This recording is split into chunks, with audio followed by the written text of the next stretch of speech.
Well, hello everyone. Thanks for tuning into the AFTM Online.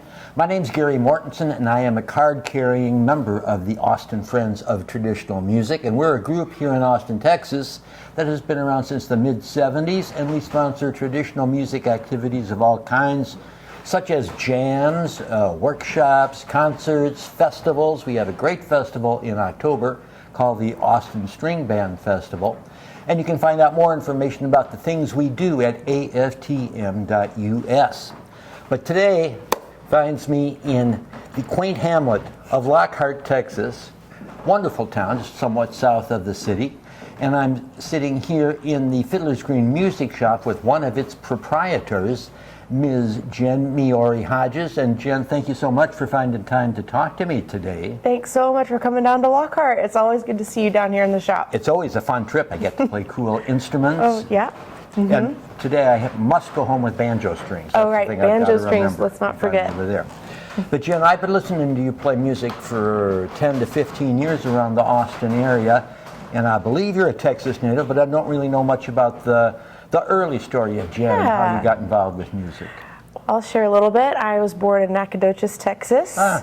My parents went to school there and met there, and then we made our way to Houston, and I grew up in Houston and went to UT, Hook'em Hor'em. So I moved to Austin in 2002, and after I graduated from UT in 2006, I got super head over heels into country music. So I didn't grow up listening to it. I grew up playing music a lot. My mom and dad are both musicians, not professionally, but wonderful singers and instrumentalists. And so I grew up with a lot of music in the home and lots of singing at home. Yeah. What kind of music do your parents like to play? They, a lot of church music and spiritual music. Mm-hmm. And I grew up singing in church a lot and playing guitar in church a lot. My dad was in a cool garage band when he was growing up. He played bass.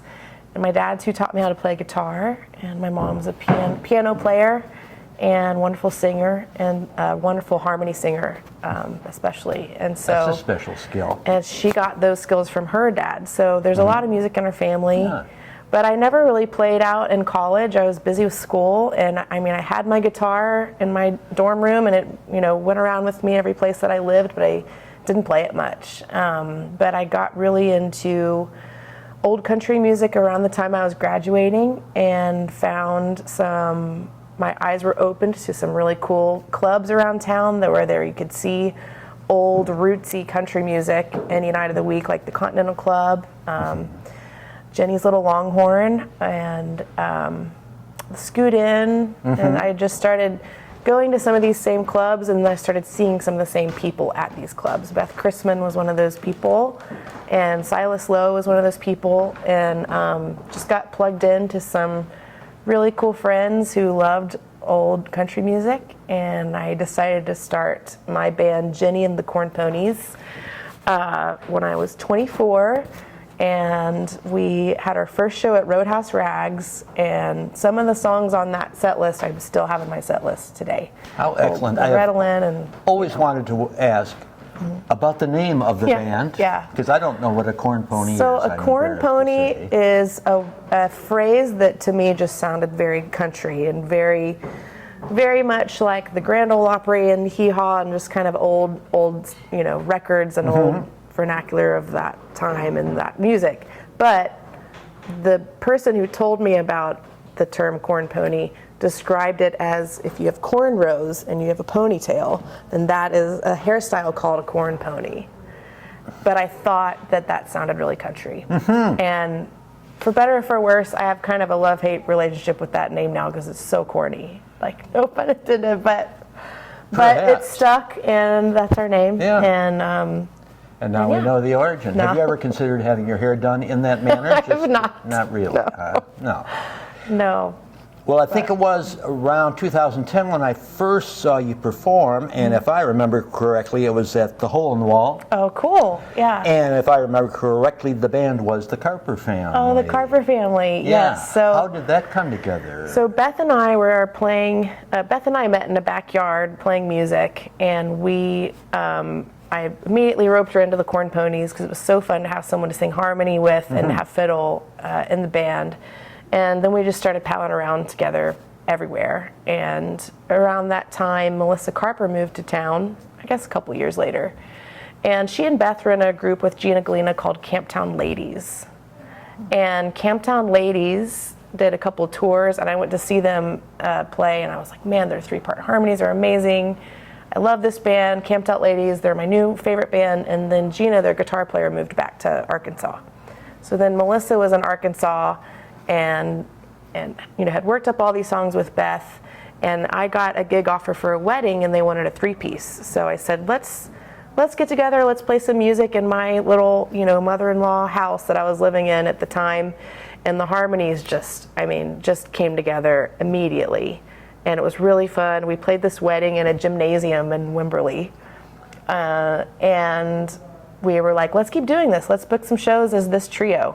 And so Dennis gave us a Monday night slot at the Hole in the Wall, Mondays at 7 for happy hour. And we started playing and just needed a name for the marquee. So we said, how about the Carper Family? Because we were doing some Carter Family songs. And Melissa was Melissa Carper. So that's how the name Carper Family started. Well, a beloved Austin band for sure, who is no longer performing, but the occasional reunion happens. I think I saw you earlier.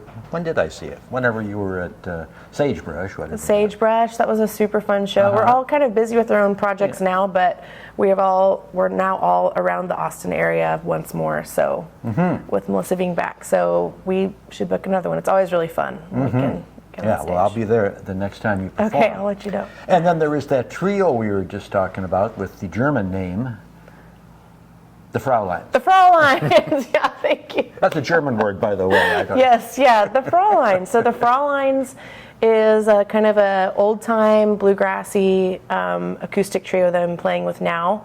And I play guitar, and my friend Amanda Jo Chisholm plays upright bass, and Beth Chrisman plays, she goes back and forth between fiddle and old-time banjo.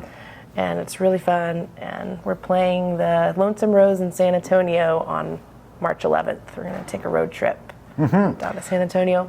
Whether this will be visible to the public by March 11th, that's fine. Yeah, is maybe hard the to show say is already because passed. Our technical crew, which is me, is a little slow. That's fine. But in any case, I think the last time I saw the Frauleins was in Bastrop. Remember you played an outdoor gig there? Yes. That was a few years back. That was a really fun place. Trio.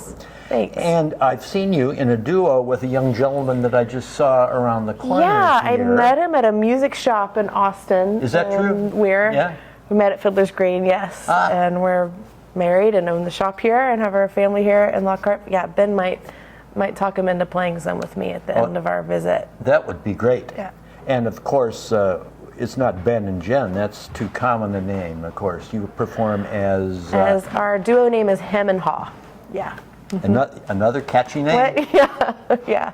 A poet friend of mine came up with that. I said, I need a name for me and Ben performing country, old country duet together. And he just texted me right back, Hem Haw. So that was that, yeah. And one gig that you seem to have on a recurring basis is up in Austin at Joe's Coffee. Is that still going on? Yes, I play at Joe's on South Congress in Austin once a month. And this last month in February was my 10th year anniversary of doing that gig. How cool. So once a month for 10 years. We took a little break during COVID, but it's me and a group of amazing Austin musicians. They can play blues, they can play rock, they can play country, and when I perform with them, it's country. And I've roped many of them into being in the Corn Ponies. But I'm there once a month from 12:30 to 3. It's a really fun time. There's plenty of room for dancing. It's dog friendly, it's kid friendly, and you can come get a cup of coffee or a beer or a taco or whatever you need on your Sunday. And which Sunday of the month is that? Is it consistent? That's a great question. We kind of change it up just depending on everyone's schedules. So if people having different commitments with other bands and things. We just make the schedule a couple months at a time. Yeah, but does Joe's have a website where people... Yeah, on their website they post who's playing. So they usually post about a month in advance. And it's JO''S. Yes, if I remember Joe's Coffee, correctly. the South Congress location. Yes, indeed. Well, you're a busy woman, Jen, and we haven't even talked about this magnificent establishment that we're sitting in, because Thank you. you were not in retail yourself, but you met Ben at Fiddler's Green when it was still up in Austin, correct? Yes, so to talk a little bit about the history of Fiddler's Green, which kind of also includes me and Ben's history. So Ben had moved to Austin with, at the same time Clay Levitt, the former owner of Fiddler's Green, moved to Austin, and Ben was the first employee and shop manager of Fiddler's Green for many years in Austin. They opened in 2008, so 15 years ago. And then in 2020, we bought the business from Clay and moved it to Lockhart. We were already closed for COVID, and Clay was wanting to spend more time in the Pacific Northwest where his children are attending school. And we figured out a way to buy the business, and which he totally supported us in doing. And so we closed the shop. Actually 1 week after we bought the business, COVID hit and everything, Austin totally shut down. But during that time, we realized we could sell instruments over the phone. We were still shipping instruments, and we were still doing almost about the same amount of business minus lessons and repairs and stuff. And we kind of realized the shop could be anywhere. So we decided it was a good time while the doors were closed in Austin to move it to Lockhart, and found we are sitting in a basement right now. It's a over 100-year-old basement and right down in the heart of Lockhart. If you hear some footsteps overhead, there's a pizza restaurant right above us. That's excellent fantastic. Yes. And so yeah, this basement came up for rent in 2020. So we said, let's do it. So we hung the slat wall, and my whole family helped us paint and move. And we opened in this basement in August of 2020. And a great shop it is. I've had the pleasure of buying a few fine instruments at this establishment, which Thank you. give me pleasure every day, Oh, as good. instruments always do. Good. And isn't there some really big news on the horizon regarding Fiddler's Green? Yes, thank you. So we have been in this basement for about 2.5 years, but we have just secured a place across the street from here that is street level, that we're going to be moving the shop above ground into a nice storefront over there, hopefully late spring, early summer. How great. Yeah, another old historic building. You know, Fiddler's Green started in an old house in Austin with creaky floors and a front porch, so it's always kind of had this kind of old charm to it. Here, I like to say the creaky floors are the ceiling because we're in a basement. But yeah, the building across the street was built in 1896. And we're going to have more space for lessons. I'm going to be teaching upstairs there, and a little lesson studio, and we'll have more room for Ben's workshop. And the cases, you can't see maybe in the camera, but there's a lot of extra instrument cases on the floor because we just could use more space. Yeah. So. Well, that's exciting news, really and exciting. I just have a feeling that the Real Times newsletter of the Friends of Traditional Music will have to have an article about that grand opening event. Oh, we would be fun. so honored to be included in that. Thank you. Yeah. That will certainly happen. And wasn't there one other chapter in your life where you were teaching music in the schools? Yes, that's right. So when we bought Fiddler's Green, I was teaching full-time elementary music at a great school here in town, Clear Fork Elementary. And I taught there for 4 years. And last year it was time for us to hire someone to help Ben full-time at Fiddler's Green. He had been a one-man show since 2020, and work was piling up and he needed help. So we started talking, well, what if I was that full-time person, which would mean stepping away from teaching. But we decided together that we were ready for me to take that step. And so it was a little bit of a pay cut, but we have a more flexible schedule, and we're here to just grow the shop full-time now. So. A true mom and pop shop. We are a mom and pop shop, yes, for sure. And they're two young We gentlemen. got to get the boys in here, Yeah. you know, sweeping. They like to help when they're here Yeah, too. and I'm sure they would have made a fantastic appearance on camera, but They they have would. school obligations. don't Yes, they? if I'm ever in the shop, that's when the boys are in school. I get it. Yeah.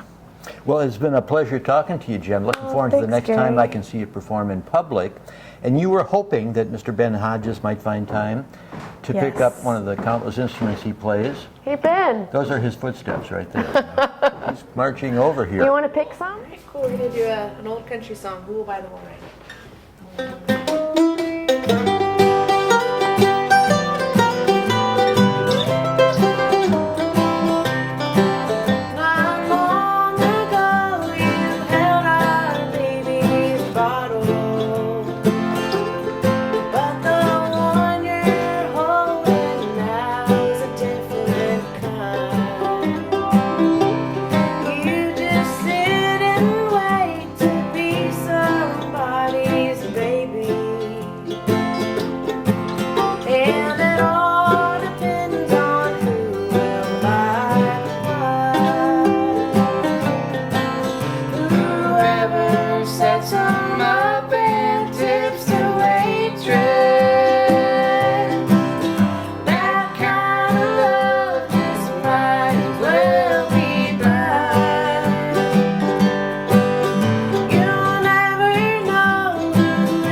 Well, Jen, that was a delight hearing you and Ben, and it's been great fun coming down to visit you here at the shop. Thank you so much, Gary. Thanks for coming down. This was really fun. My pleasure. As I told you, I needed banjo strings. What? Right, so cool. We can walk right over to step right up to the counter. As I walked in, Jen was selling a banjo. I mean, Yeah. she moves You got stuff to out see here. me in action. Yeah, and she is a hard closer, I'll tell you. Thank you. Hey, well, thanks so much for watching, everyone. Remember, you can see more about the AFTM at our website, aftm.us. Thanks for tuning in, and we'll see you for sure at the String Band Festival at Camp Ben in October. Woohoo! Thanks, See you then. everybody.